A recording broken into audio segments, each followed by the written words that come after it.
예, 오늘 우리 이제 야고보 본문으로 좀 들어가는데요. 간단하게 그 야고보서에 대한 어떤 좀 이 설명에 앞서서 이 야고보서가 우리 성경 66권 중에 어떤 자리에 위치하고 있는지를 좀 간단하게 좀 살펴볼게요. 우리 그 정경으로 채택되어 있는 책이 66권이죠, 그죠? 66권인데 구약이 39권, 신약이 27권이에요. 27권인데 우리 구약의 그 창세기에서부터 신명기까지 그 5권을 모세오경이라고 하죠. 그걸 이제 다른 말로는 율법서라고 이야기를 해요. 그래서 율법서라고 그러고 그 다음에 여호수아서에서 에스더까지를 역사서라고 해요. 그래서 역사서라는 것은 뭐냐? 하나님이 이제 친히 이스라엘 백성을 통해 가지고 하나님의 그 땅을 이제 이렇게 쟁취하고 또 그 과정에서의 어떤 하나님의 어떤 손길에 의해서 이스라엘 백성들이 여러 가지 이제 다듬어져 가는 과정들을 이렇게 역사적 사실을 바탕으로 써놓은 책들이 그렇게 12권이에요. 그걸 역사서라고 그러고 욥기, 시편, 잠언, 또 아가서 이렇게 5권을 시가서라고 그래요. 그래서 이제 우리가 얼마 전에 배웠던 아가서 같은 경우 시가서가 사실 되게 좀 어렵죠. 그 다음에 이제 책이 그 선지서가 이제 27권이에요. 우리 선지서가 많죠. 그런데 이제 선지서 중에서도 이제 대선지서라고 해가지고 5권, 이사야서부터 다니엘서까지를 이제 그 대선지서라고 그러는데 대선지서와 소선지서를 나누는 것은 아무 의미가 없어요. 책의 두께에 의해서 나눴어요. 그러니까 두꺼운 책들을 앞에 놓고 거기 했죠. 그러니까 이 또 앞에 성경을 우리가 이렇게 볼 때 그 구약의 39권을 이렇게 쭉 기록된 순서대로 보면 이해하면 안 돼요. 왜냐하면 그 에스더나 에스라서나 이런 것들은 거의 말라기 시대 때 써진 책들이에요. 그러니까 책들을 39권을 앞에서부터가 앞선 책이고 역사적으로 앞선 기록이고 이렇게 이해하시면 안 돼요. 그렇고 이제 나머지 이제 소선지서가 12권인데 그거는 이제 호세아서부터 말라기까지를 그래요. 그 소선지서라고 그래요. 그리고 이제 신약에 27권이 있는데 우리 이제 사복음서가 이제 있죠. 사복음서가 있어요. 그리고 역사서가 역시 여기에 있는데 신약에는 역사서가 딱 한 권이에요. 사도행전 한 권이 이제 바울 사도에 의해서 이 믿음의 복음이 이제 그 예수님이 이제 그 예언했듯이 너희들이 그 성령의 어떤 권능을 받으면 유대와 사마리아 땅과 땅 끝까지 이렇게 복음이 전파한다라는 그 역사적인 사실들이 기록된 게 사도행전이에요. 그래서 오늘은 좀 그 야고보서를 하다 보면 사도행전의 좀 이야기를 좀 하게 될 것 같아요. 그리고 이제 나머지 5권 그러니까 사복음서 4권, 그 역사서 1권, 나머지가 이제 서신서가 21권이에요. 21권인데 이 21권이 좀 나눠져요. 그래서 어떤 교회 이렇게 편지를 보낼 때 교회 이름이 딸린 게 있죠. 고린도전서라든지 그 골로새서라든지 이런 책들은 그 교회에다가 보낸 책들이에요. 그 책들이고 좀 그걸 또 세분화하면 이제 우리 옥중서신이라고 이야기 들어보셨죠. 그래서 이제 바울 사도가 옥중에 감금되어 있을 때 쓴 책들이 에베소서, 빌립보서, 골로새서, 빌레몬서 이 4권이 이제 옥중서신이에요.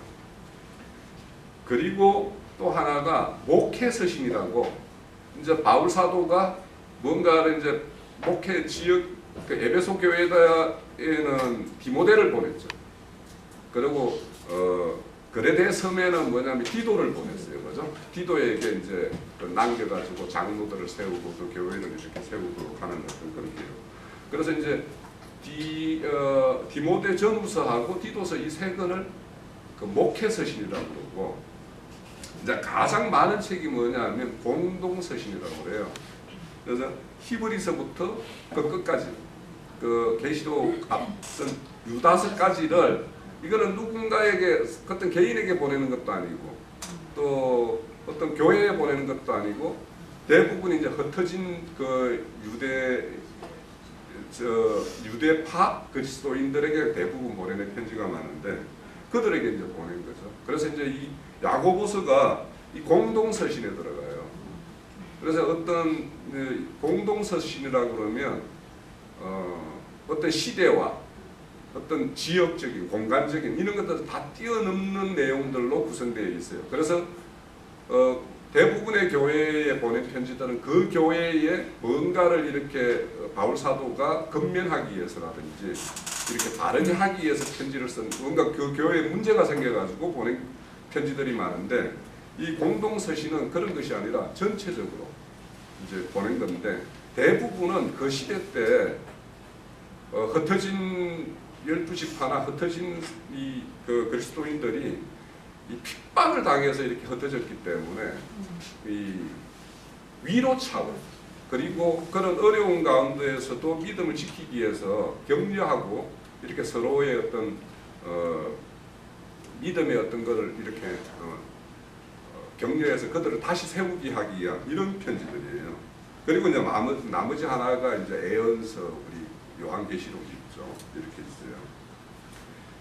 근데 이제 그 우리가 그 1절에서 봤듯이 이 지금 야고보서는 야고보라는 사람이 이제 썼겠죠. 네, 야고보가 흩어져 있는 12지파에게 문안한다라고 했으니까 이 야고보가 이렇게 썼을 텐데 이 성경에는 야고보라는 사람이 몇 명이 나와요. 그래서 이 저자에 대해서도 약간의 다른 의견을 제시하는 사람들이 있는데 대부분은 예수의 동생이 쓴 걸로 이렇게 이해를 다 하고 있고 왜 그러냐 하면 여기가 제가 말씀드렸듯이 야고보서는 다 명령문으로 되어 있다고 그랬잖아요. 그죠?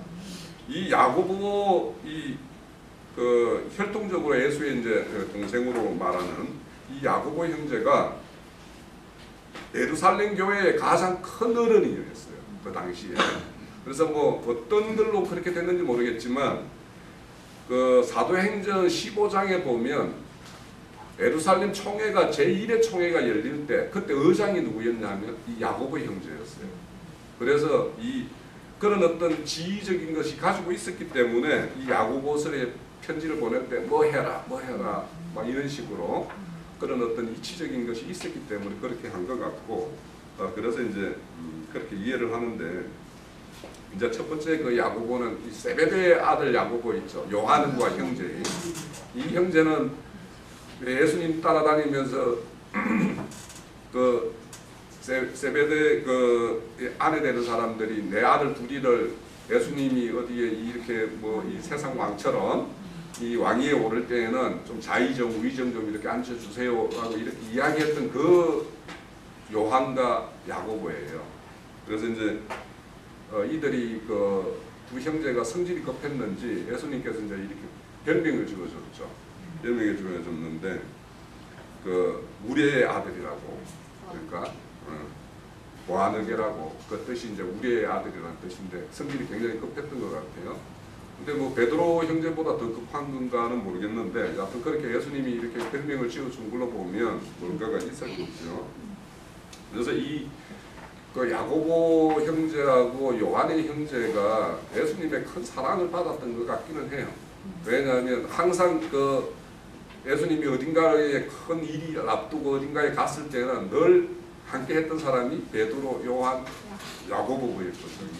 그래서 또 이 야고보가 그 12사도 중에서 제일 첫 번째 순교자가 돼요. 그래서 그 사도행전 12장에 보면 그때 이제 제일 첫 번째 이제 그 순교자가 되는데 사도 중에서 그 앞에 이제 스데반이 이제 8장에서 이렇게 7장에서부터 이제 이렇게 해서 순교를 당하는 일은 있지만 사도 중에서는 제일 첫 번째 순교자예요. 그렇게 있었고 또 다른 사도 중에서 이제 알페오 아들, 그건 이제 작은 야고보라고 했던 그런 야고보가 있고. 또 12사도 중에서 또 유다라는 사람이 있어요. 유다의 아버지가 야고보예요. 그렇게 이제 야고보라고 하는 게 왜 그 당시에 이렇게 이름을 많이 썼을까 하면 이스라엘 그 민족이라는 게 태동이 야곱에서부터 시작이 됐잖아요, 그죠? 그래서 이 야고보가 야곱 그 말에서 온 말이기 때문에 그 당시에 이제 그래서 야곱이라는 그 이름이 많이 했던 것 같아요.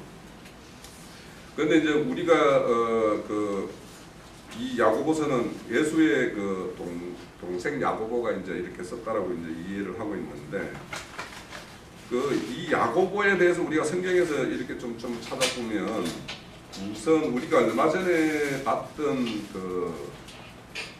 요한복음 7장에 보면 이들이 믿지 않는 자였죠. 그죠? 예수의 형제들이 믿지를 않았어요. 믿지를 않았는데 이 형제들이 예수님의 형제가 남자가 4명이에요. 4명이고 여자가 몇 명인지 모르지만은 여자 자매들이 2명 이상이에요. 그거는 마태복음 13장 54절에서 58절에 보면 그렇게 이제 나오고 있어요. 그래서 그 형제 중에서 또 야고보가 제일 예수의 첫째 동생이었고 우리 유다서 있죠. 유다서 성경의 마지막 공동서신 유다서를 쓴 사람이 누구냐? 예수의 동생 마지막 동생 4번째 동생 유다가 쓴 게 이제 유다서예요. 그래서 그렇게 4형제가 있었고 그 자매가 뭐 2명 이상이라고 이렇게 복수로 되어 있으니까 2명 이상이었겠죠. 자매의 이름은 이제 소개가 안 되어 있는데 그렇게 이제 6 자매가 있었는데 그들이 믿지를 않았어요. 그러다 보니까 예수님이 요한복음 7장에서 보면 예수님이 이제 갈릴리 이렇게 다니면서 이제 이렇게 이렇게 사역을 하니까 이들이 참 저는 이제 그런 생각이 들어요. 예수의 형제가 예수가 그리스도라고 하는 걸 믿기가 얼마나 어려웠을까.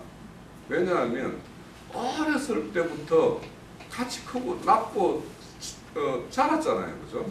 자랐을 때 하나님이라면 그들의 가지고 있는 그 메시아라고 하면 자기들과는 좀 달라야 됐을 것 같은데 크게 뭐 다른 거 이전에 그러니까 12살 이전의 어떤 예수의 모습에 대해서는 거의 그려진 게 없고 한 12살 됐을 때 이제 성전에 올라가 가지고 이제 뭐 랍비 선생들하고 뭐 이렇게 변론도 하고 이랬다라는 이제 기록은 나오기는 하지만 그 형제들이 볼 때는 예수가 그렇게 특별해 보이지 않았겠죠. 그런데 그가 예수가 그리스도라고 이렇게 다니면서 그렇게 증거를 할 때 많은 사람들이 이제 예수를 따르기는 할 때 그들에게 이렇게 표적을 보여주고 하는 거 있지만은 그 표적들이 어째 보면 그런 어떤 능력이 있으면 예수의 어떤 가문에 뭔가가 이렇게 뭔가 번쩍하게 뭔가 뭐 경제적으로도 좀 새로워져야 되고 뭔가 이런 게 있어야 되는데 그런 것 같지도 않고 이렇단 말이에요. 그러니까 이제 믿지를 못했고 마태복음 13장에도 이 예수의 형제들을 6명의 형제 자매를 소개할 때도 예수가 고향에 가서 고향 사람들에게 배척을 당하죠. 그때 이제 소개될 때 이제 나오는 거예요. 그런데 이들이 어떻게 그러면 그렇게 믿지 않던 예수의 형제들이 어떻게 믿어졌는가 하는 것은 고린도전서 15장에 가면 나와 있어요. 한번 가볼게요.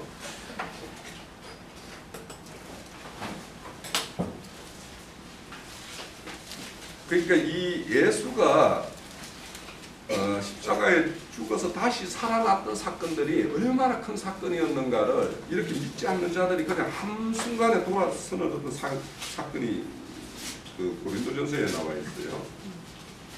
자, 3절부터 8절까지 한번 볼게요. 내가 받은 것을 먼저 너희에게 전하였노니 이는 성경대로 그리스도께서 우리 죄를 위하여 죽으시고 장사 지낸 바 되셨다가 성경대로 사흘 만에 다시 살아나사 게바에게 보이시고 후에 12제자에게와 그 후에 500 형제들에게 일시에 보이셨나니 그 중에 지금까지 대다수는 살아있고 어떤 사람들은 잠들었으며 그 후에 야고보에게도 보이셨고 그 후에 모든 사도들에게도 맨 나중에 만삭되지 못한 한자 같은 에게도 보이셨느니라. 이 만삭된 자가 바울 사도죠. 그러니까 이렇게 이분이 예수가 내가 3일 만에 다시 그 예루살렘 성전을 다시 건축하겠다라고 했을 때 그 요한복음에 보면은 그의 몸을 두고 하신 말씀이라고 이야기를 하죠. 그와 같이 그렇게 이렇게 딱 살아나셨어요. 이 모습을 보면서부터 모든 사람들이 이렇게 믿지 않는 자들이 그냥 이렇게 일순간에 이제 믿음으로 전환이 되는 사건이 이제 일어났어요. 바울 사도가 우리 다메섹 도상에서 그렇게 예수님을 만나고 그렇게 변하잖아요. 이와 같이 야고보에게도 그렇게 살아나서 보여주심으로 인해 가지고 믿는 자가 되었어요. 야고보가. 그래서 이 야고보가 그 어떤 식의 어떤 이 사건이 있은 이후에 사도행전 1장에 가볼게요.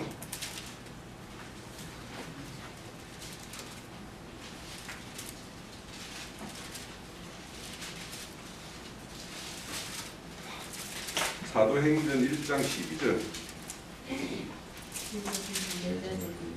제자들이 감람이라 하는 산으로부터 예루살렘에 돌아오니 이 산은 예루살렘에서 가까워 안식일에 가기 아니하는 길이라.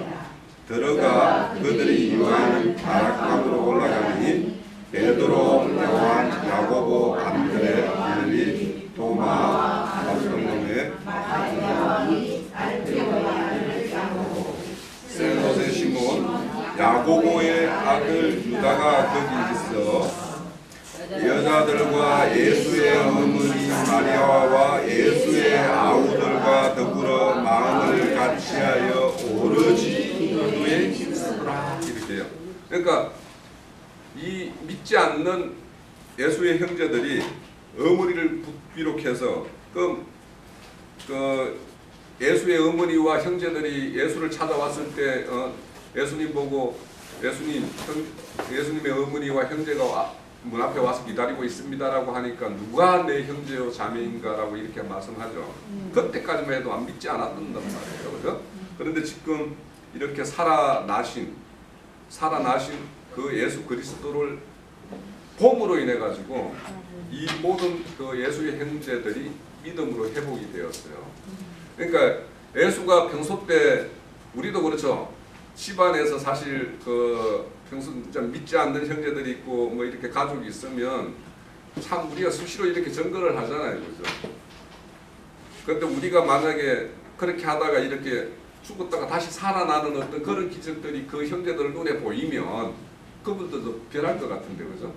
그러니까 누가복음 그 저기 16장에 보면 그 거지 나사로와 부자가 있을 때 부자가 내가 좀 가서 나는 이제 어차피 이제 이렇게 된 거고 내 형제들이나 한테 가서라도 이 예수의 어떤 복음이 참이었다라는 걸 다시 증거하면 그들이라도 이렇게 다시 복음으로 돌아오지 않을까라고 이야기를 하는 게 있죠, 그죠? 이와 같이 이렇게 그런 역사가 이들에게는 일어났던 거예요, 예수의 형제들에게는. 그리고 이 예수가 다시 살아남으로 인해 가지고 이 예루살렘 교회가 초대 교회가 막 형성되잖아요, 그죠? 베드로가 이렇게 그러니까 우리가 너희들이 성령의 어떤 권능을 받는다라는 게 어떤 거냐면 뭔가 특별한 뭔가 뭐 은사를 받는 거 이런 걸로 생각하면 좀 약간 수준이 그렇고요. 예수가 로마 군병들에게 잡혀갈 때 그때 대부분의 제자들이 다 도망갔잖아요, 그죠? 그런데 베드로는 그래도 쫄래쫄래 따라가 봤어요, 그죠? 그 가서 따라갔지만 네가 예수와 함께 있던 자 아니냐라고 했을 때 자기가 이해를 받을 것 같으니까 예수를 부인했던 자들이었잖아요, 그죠? 그런 그 베드로가 이렇게 아까 고린도전서에서 보듯이 살아난 그 예수를 보는 순간 뭐냐면 죽음을 두려워하지 않는 그런 산 증인이 되어버렸어요. 그러니까 이 우리가 믿는다고 하면서 하나님의 어떤 성령의 어떤 권능이라는 것은 내 어떤 믿음의 어떤 추춧돌이 그냥 콩 들어서는 거예요. 그러니까 그 이후에 그 오순절 성령의 사건 이후에 제자들은 180도로 바뀌어요. 다 바뀌었어요.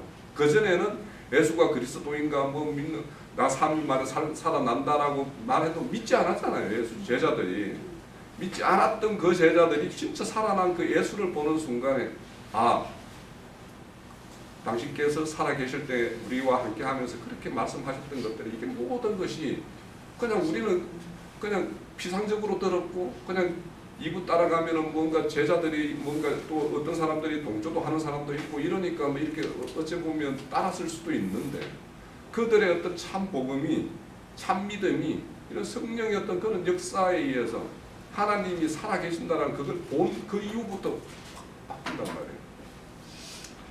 그래서 이 사도행전에 이 보면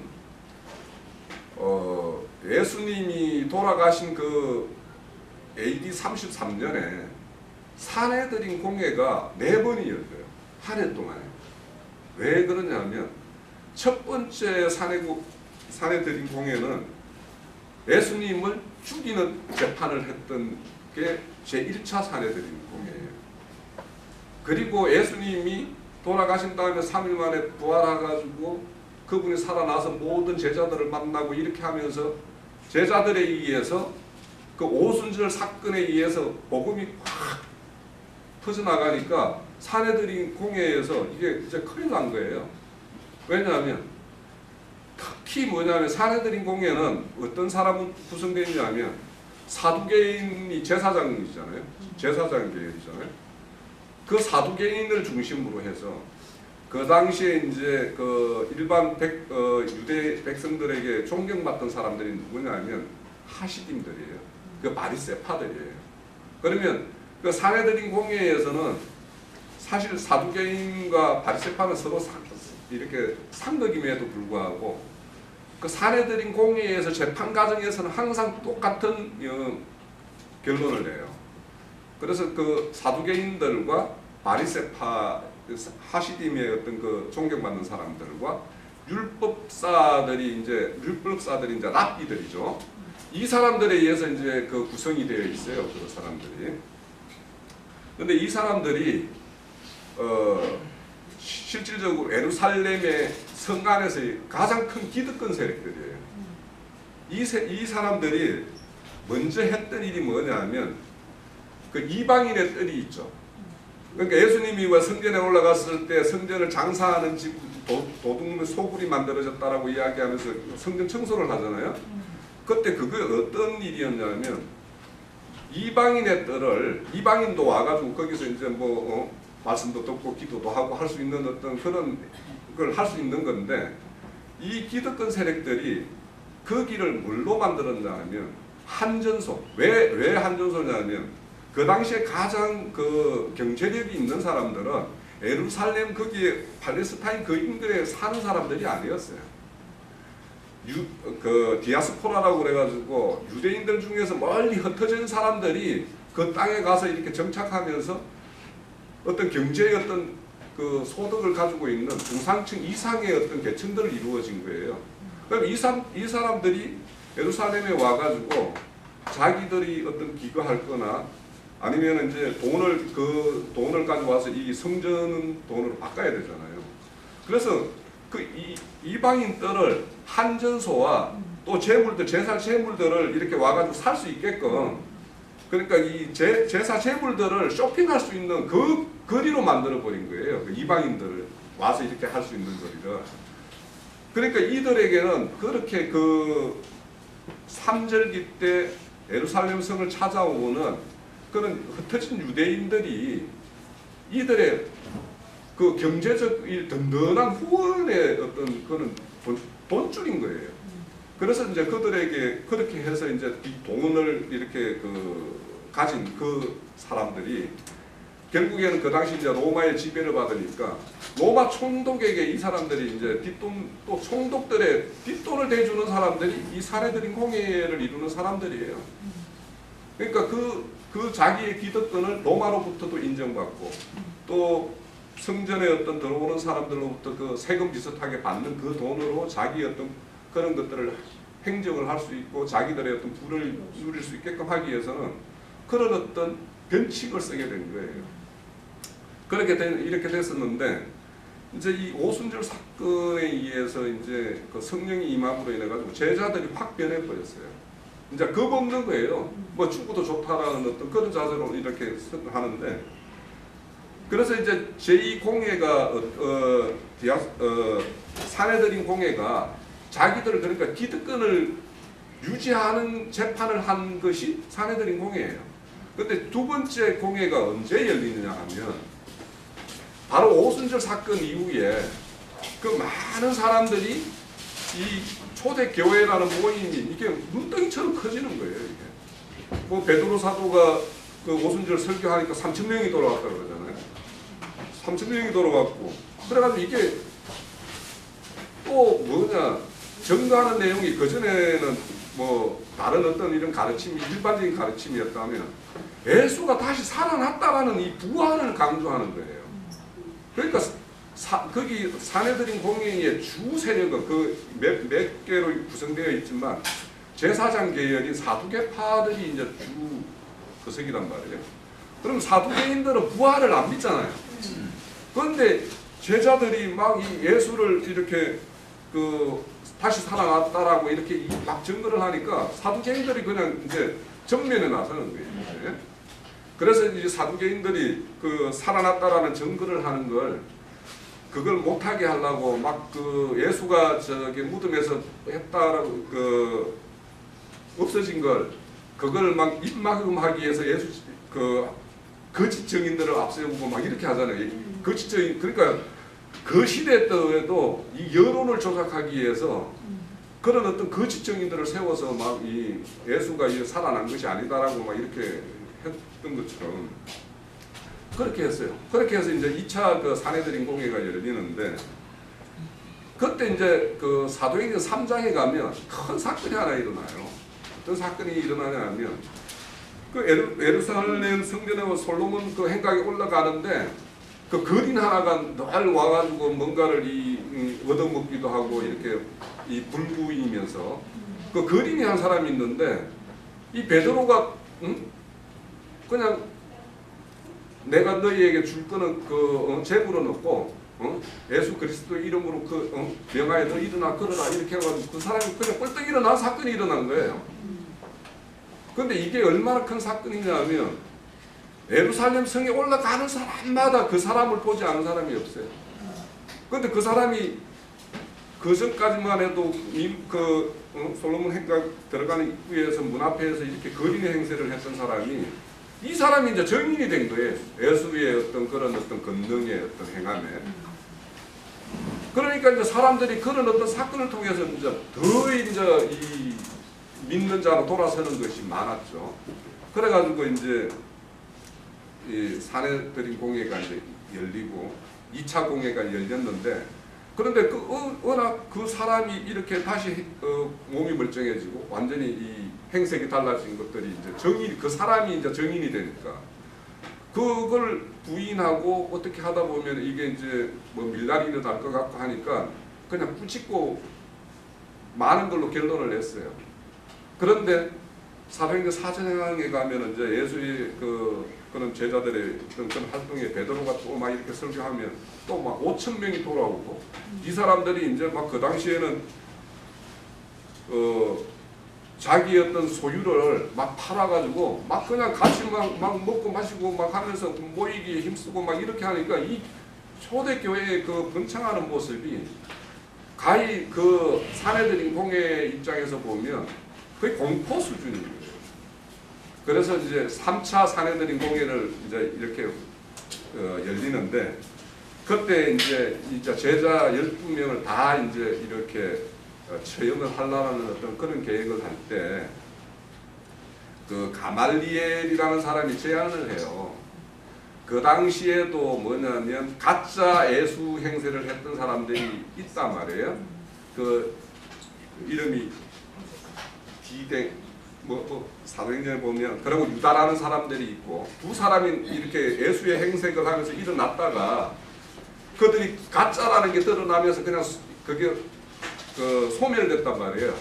그래서 이제 가말리엘 그분이 어떤 제안을 하냐면 만약에 지금 이렇게 일어나는 것이 가짜라면 그들과 같이 자연스럽게 소멸될 것이고 만약에 이것이 하나님에 의해서 이루어지는 참 진실된 것이라면 이거는 우리가 막을 수 없는 것이다 라고 해서 그러면 그 제자들을 채찍으로 이 예수가 살아났다라는 거 이것만이라도 하지 말으라고 하면서 채찍으로 해서 사내들이 3차가 끝나요. 사내들인 공예가 그렇게 끝났는데 그래도 이게 계속 번창해 가는 거예요. 번창해 가다 보니까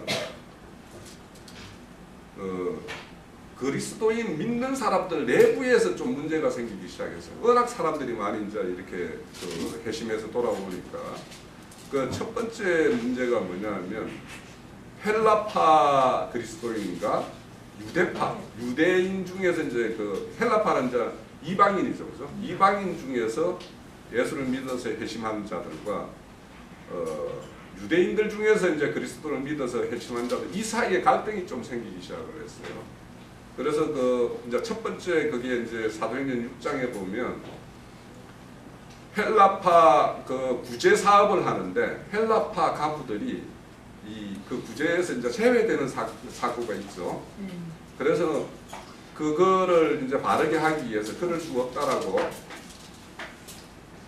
그래서 이제 그 예루살렘 어떤 그런 어떤 지도자들이 그걸 다시 바르게 하기 위해서 헬라파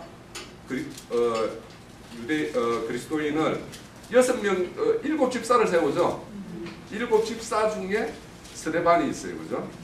그리고 니골라가 있고 그래서 이제 그 니골라 교훈에 대해서 우리가 이제 성경에 보면 니골라의 그 교훈을 따른다라고 이렇게 예수님이 이제 그 계시록에 보면 책망하는 것들이 나오는데 그래서 이제 이 니골라라는 거는 뭐냐면 우리 성직제나 이런 걸 가지고 이렇게 자기 예수 그리스도를 믿는 사람들 중에서 이제 평신도를 성직자들 평신도를 이렇게 핍박하고 어떤 지배계층이 생겨서 그렇게 하는 것들을 우리가 니골라당의 교훈이라고 그러잖아요.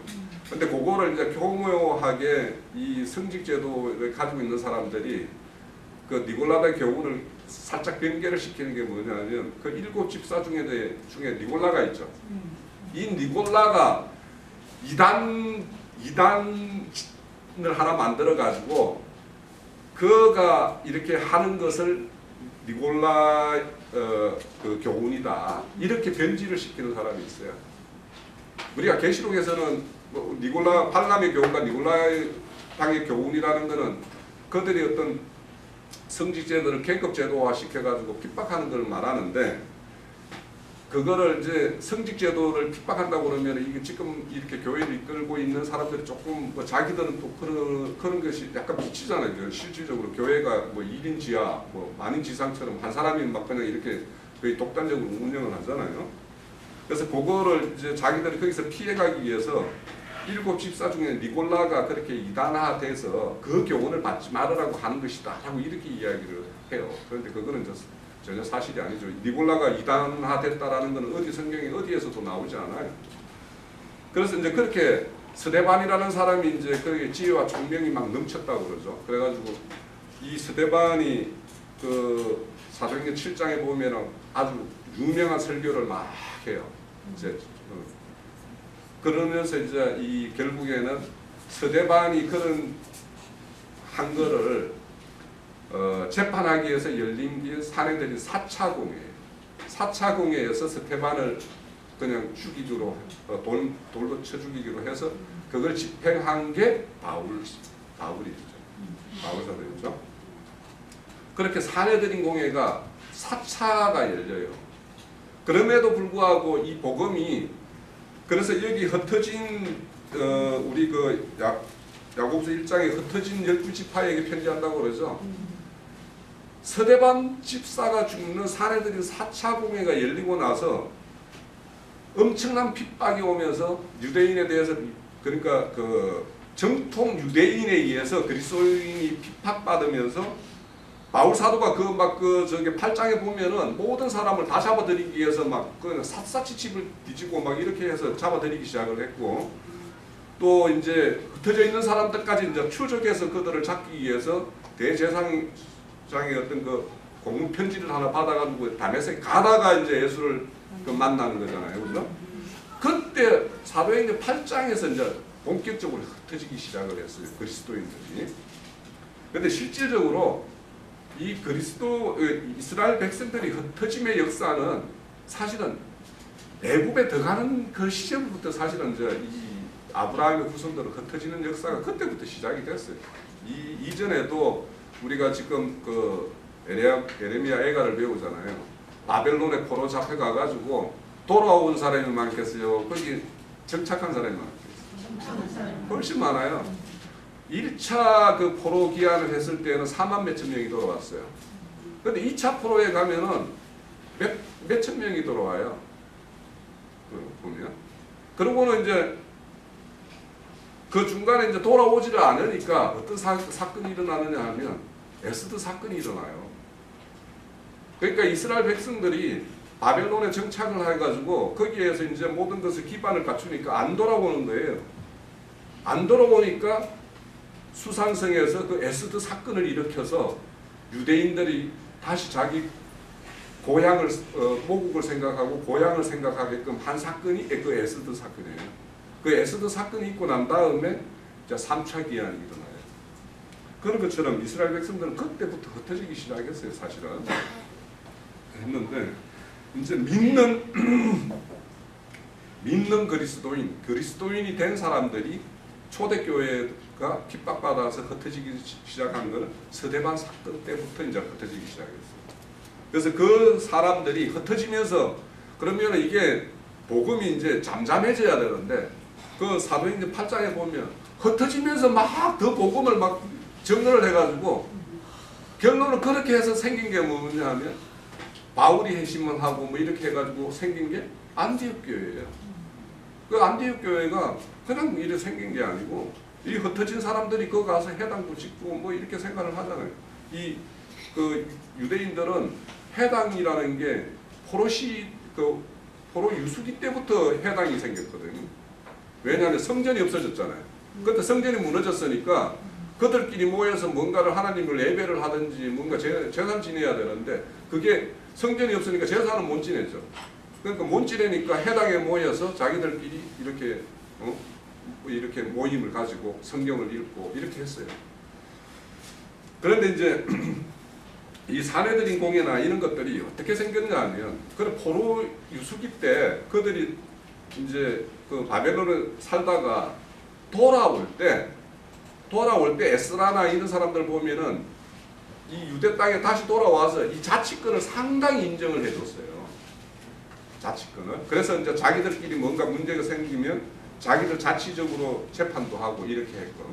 그래서 그것이 그 자치권이 사실은 이제 더 발전해가지고 된 게 사내들인 공예인데 그렇게 이제 사내들인 공예가 변질이 되어버렸죠.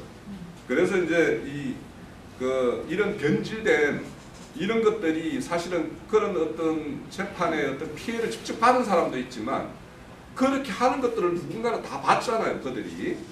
그러면 사람들이 그래 불공평한 걸 보면 공평한 재판을 해야 되는데 그걸 배워요, 대부분이.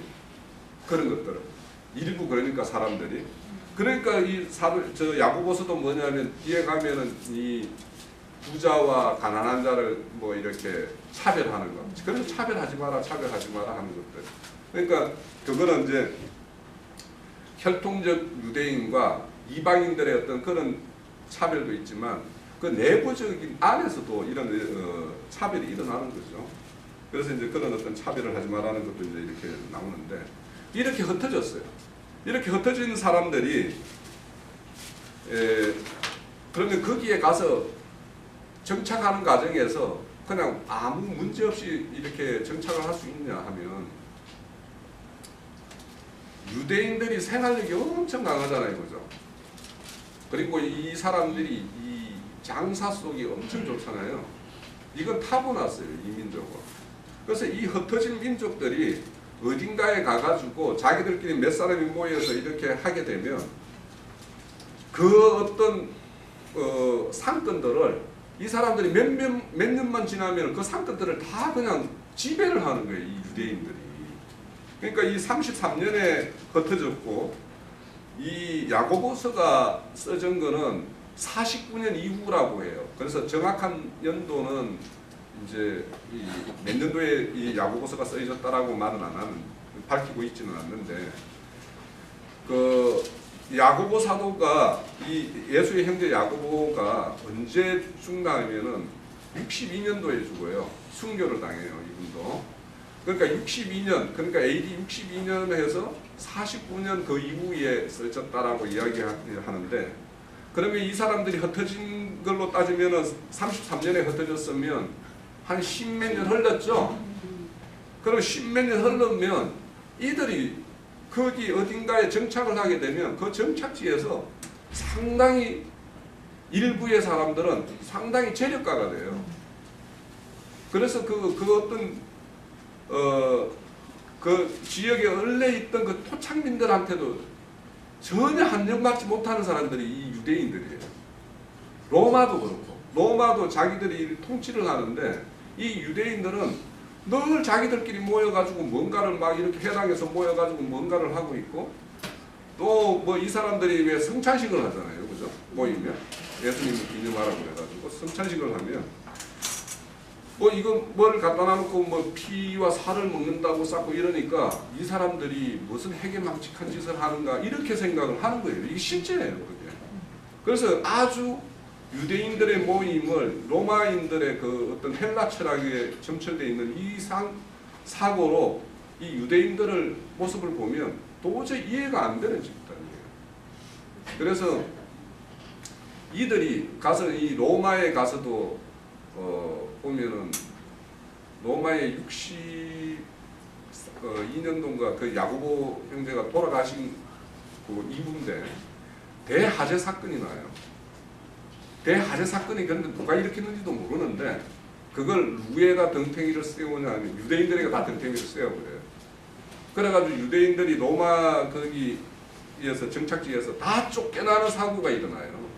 다 쫓겨나요. 로마에서 추출령이 내려져가지고 그 중에서 유명한 사람이 누구냐면 우리 성경에 나오는 사람 중에 브루스빌라와 아굴라가 원래 로마에서 살았어요. 이렇게 흩어져서 로마에 살다가 대하제 사건이 일어나면서 그 로마로부터 다 추출당하면서 이 사람이 고린도 쪽으로 넘어와 있다가 거기서 바울 사도를 만나서 이 사람들이 그 고린도 교회를 섬기는 사람이 된 대표적인 사람이에요. 이와 같이 이들의 어떤 초대교회의 어떤 이런 핍박과 흩어짐이라는 것은 실질적으로 이제 기존의 어떤 기득권 세력들의 어떤 자기의 어떤 보호 장치를 위해서 이렇게 핍박한 것도 있지만 실상은 하나님의 가장 큰 섭리에 의해서 흩어버린 거예요, 사실은. 왜냐? 이방인에게 믿음이 넘어가야 되기 때문에, 하나님의 경륜적으로 넘어가야 되기 때문에 이들이 흩어서, 그죠? 그런 어떤 가정에서 이제 우리가 하나 생각해야 될 게, 바울 사도가 이제 스데반을 죽였잖아요, 그죠? 죽이는데 앞장섰었는데, 스데반 형제가 죽으면서 그 하늘의 어떤 열린 하늘을 바라보면서 그 영광을 바라보면서 이제 그들에게 자기에게 이해를 가하는 자들에 의해서 기도를 하는 모습들이 나오죠. 그런데 그걸 보면서도 사울이 회심을 하지는 않는 모습으로 나오지만 이제 제가 며칠 전에 이제 그 카페에 올린 글처럼 저는 바울 사도가 결정적 핵심은 스데반의 죽음에 있다라고 저는 그렇게 생각을 해요. 네? 왜냐하면 분명히 핍박받아서 가장 비참한 죽음을 맞이하는 가운데에서도 그렇게 자기에게 그렇게 이해를 가하는 자들을 위해서 기도를 한다라는 거예요. 그것이 사울이 당시에 어떤 예수를 믿는 그 예수쟁이들이 하나님을 욕되게 한다라는 그거를 완전히 엎을 수는 없었지만 그 생각을 완전히 버릴 만큼의 어떤 사건은 아니었지만 자기가 그런 어떤 집행을 함에 있어서도 그리고 그들을 이렇게 추적해 가면서도 그들이 그걸 놓지 않는 예수에 대한 어떤 예수가 그리스도됨을 증거하는 그걸 놓지 않는 그런 모습들 그런 걸 보면서 내부에서는 최소한의 뭔가는 어떤 갈등이라는 게 조금이라도 뭔가 잡기 시작이 안 했을까. 그래서 저는 이제 이 스데반의 어떤 죽음이 바울이라는 위대한 어떤 그 복음의 어떤 전도자가 탄생되는데 그 열매가 그것이다. 그래서 제가 오늘 그 야고보서 집회자료 두 번째 제목이 뭐냐면 믿음이 믿음 되게 하는 것이었어요. 그런데 그걸 보면은 뭐가 믿음 되게 하는 건가 만약에 보신 분이 있더라도 무엇이 믿음이 믿음 되게 하는가라고 이제 이 결론을 좀 찾기가 쉽지는 않았을 건데 그 결론을 내리자면 만약에 사과나무 다워지는 것은 뭘로 그렇죠. 사과나무 다워지는 것은 사과 열매가 맺어져야 되는 거예요. 그죠? 그것도 사과가 아주 맛있는 사과가 열져야 되는 거 아니에요? 그래서 믿음다워지게 하는 것은 믿음의 열매가 있어야 되는 거예요. 그러니까 그 믿음의 열매에 대해서 우리가 이제 그 야고보 사도는 믿음의 행함이라고 이야기하고 있는 거예요. 행함이 없는 믿음은 죽은 믿음이라고 하는 이유가 믿음을 믿음답게 하는 것은 그 행함인데 바울 사도가 행함에 대해서 그렇게 질책하고 하는 것은 율법적 행함이죠. 그죠? 종교적 행함이에요. 자기가 뭔가를 하나님에게 열심히 드리면 하나님이 기뻐 받으실 거다라고 하는 이 어떤 종교적 열심이었고 야고보 형제가 말하는 것은 순종의 열매죠. 그냥 말씀의 진리 말씀에 따라서 내가 그냥 사라지는 것이지 막 살고자 하는 것이 아니라 그 열매를 말하는 거예요. 그러니까 우리가 믿음이 믿음답게 하는 것은 믿음의 열매가 있어야 되는데 그 믿음의 열매가 어떤 것이냐라고 하는 것이 이제 쭉 이어지는 시험을 당할 때 시험을 온전한 인내를 이루라고 하는 거죠. 이런 식으로 이제 이렇게 이끌어가는 게 야고보서의 어떤 결론이에요. 그래서 이렇게 예수의 동생된 야고보가 믿지 않았던 야고보가 이런 믿고 모든 걸 다 걸고 복음의 어떤 정인이 되는 이 길을 가는 것은 다시 산 예수를 만나야 돼요. 우리도 반드시 이 다시 산 예수에 대한 이 부활의 신앙 이거에 대해서 뭔가 명확하게 거기 서면 아니 죽었다 다시 살 건데 지금 이 유한한 이 육신의 어떤 세계에 우리가 붙잡히지 않을 거 아닙니까? 그래서 오늘 이 첫 시간은 이 참 정인이 되기 위해서는 살아나신 다시 사신 그 예수를 우리는 반드시 만나야 되고 그분을 만남으로 인해서 그렇게 어떤 참 정인이 될 수 있다라는 걸로 오늘 첫 시간은 이렇게 결론을 낼게요. 네.